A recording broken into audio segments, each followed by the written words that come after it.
मैं आपको थोड़ा सा ब्रीफ में हमारी संस्था के बारे में बताता हूं। तो हमारे संगठन का ये सबसे पहला जो उद्देश्य ये है कि हम देश के व्यापार को बढ़ाएं। देखिए, IREF का जन्म अगस्त 2024 के अंदर हुआ था।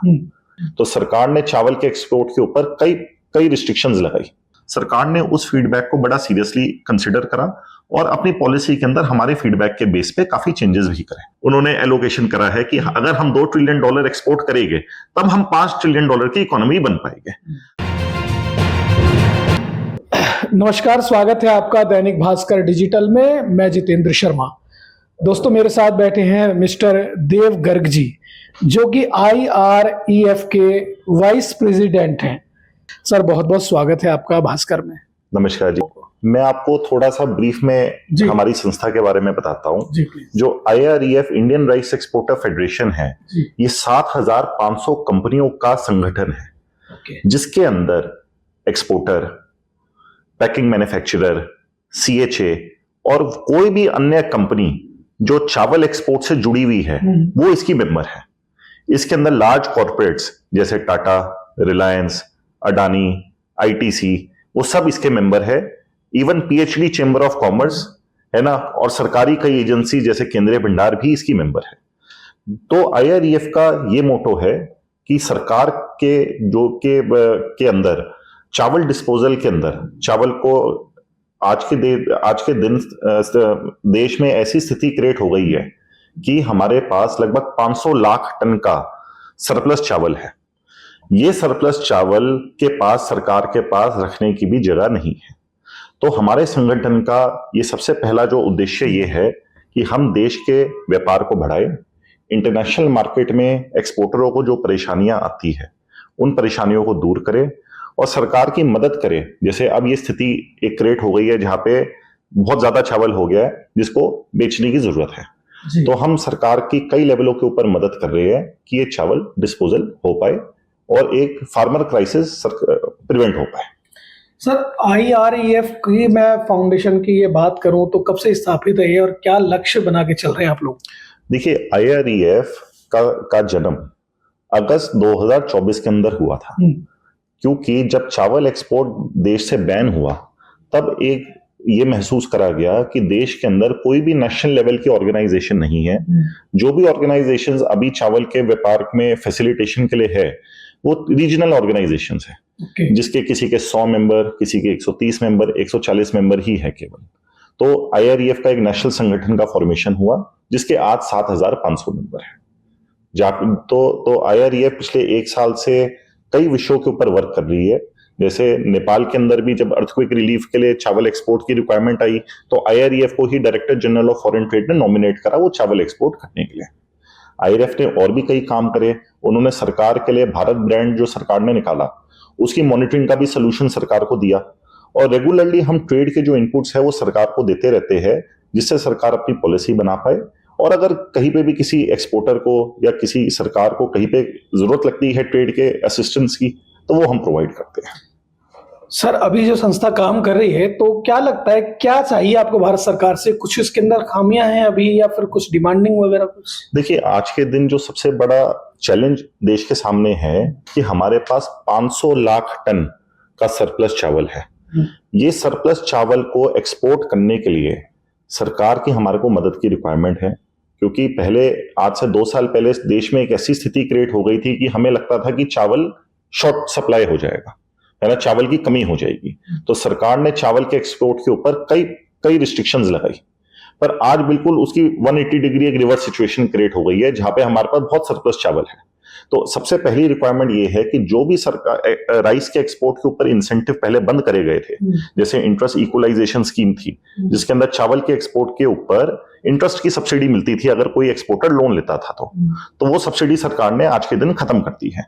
तो सबसे पहली हमारी ये मांग है सरकार से कि इंटरेस्ट इक्वलाइजेशन स्कीम को दोबारा चालू करा जाए कि हमारे एक्सपोर्टर इंटरनेशनल मार्केट में जो बड़े ट्रेडर्स हैं, जो सिंगापुर, दुबई में मल्टीनेशनल कंपनीज बैठी है जिनकी फाइनेंस कॉस्ट एक लोकल डोमेस्टिक कंपनी से काफी कम है, उनसे हम कंपीट कर पाए और हम अपना एक्सपोर्ट बढ़ा पाए। बाकी भारत सरकार द्वारा किए गए कार्यों से क्या IREF प्रसन्न है, खुश है, संतुष्ट है? देखिए, सरकार हम एक पॉलिटिकल संस्था नहीं है, तो हम ये तो नहीं कहेंगे कि सरकार के बातों से हम खुश है या नहीं है। हमारा काम यह है कि हम सरकार की जो भी पॉलिसीज आती है उसके ऊपर हम ट्रेड का उनको फीडबैक रेगुलरली देते हैं। और हमने पिछले 1 साल के अंदर ये महसूस करा कि जो भी हमने फीडबैक सरकार को दिया, सरकार ने उस फीडबैक को बड़ा सीरियसली कंसिडर करा और अपनी पॉलिसी के अंदर हमारे फीडबैक के बेस पे काफी चेंजेस भी करे।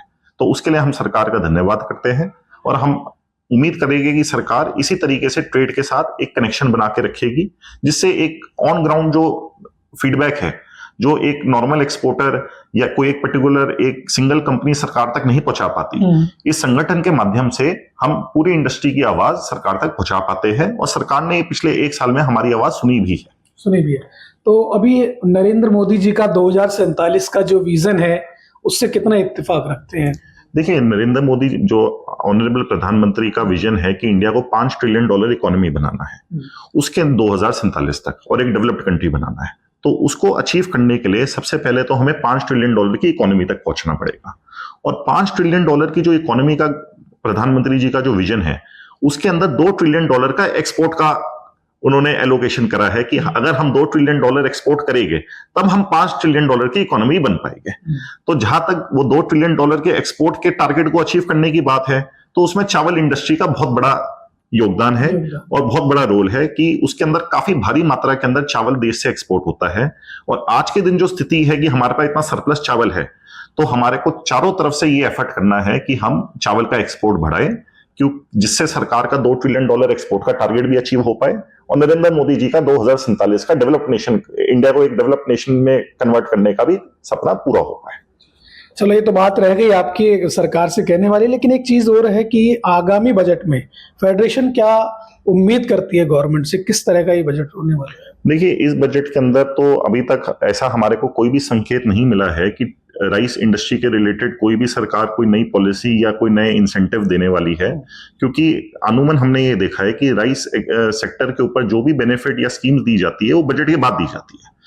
बजट के अंदर एमएसपी सरकार डिक्लेयर करती है और एग्री इंडस्ट्री के लिए काफी बेनिफिट्स डिक्लेयर करती है, बट एज ऑफ नाउ आज के दिन हमारे ट्रेड को ऐसी कोई उम्मीद नहीं है कि बजट में हमारे लिए कुछ आएगा। पर हम सरकार से फिर उम्मीद करते हैं कि वो हमारी बातों को सुनेगी और इस बजट के अंदर जो इंसेंटिव्स हम राइस एक्सपोर्ट के लिए मांग रहे हैं वो बेनिफिट्स इंट्रोड्यूस करेगी। क्या मांग रहे हैं?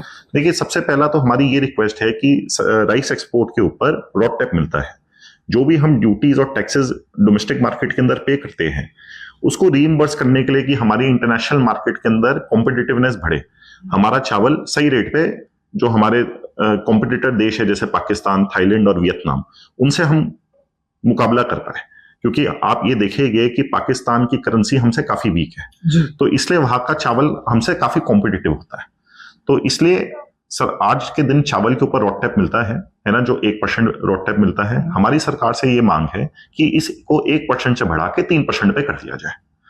उसके बाद सेकंड मांग ये है कि जो इंटरेस्ट इक्वलाइजेशन स्कीम है, जिसके अंदर सरकार 2 से 3% की इंटरेस्ट सब्सिडी देती है अगर कोई एमएसएमई एक्सपोर्टर लोन लेता है, तो हमारी सरकार से ये मांग है कि उस स्कीम को दोबारा राइस सेक्टर के लिए एप्लीकेबल कर दिया जाए, क्योंकि हमारा जो एक्सपोर्टर है वो बड़े ट्रेडर से कंपीट करता है।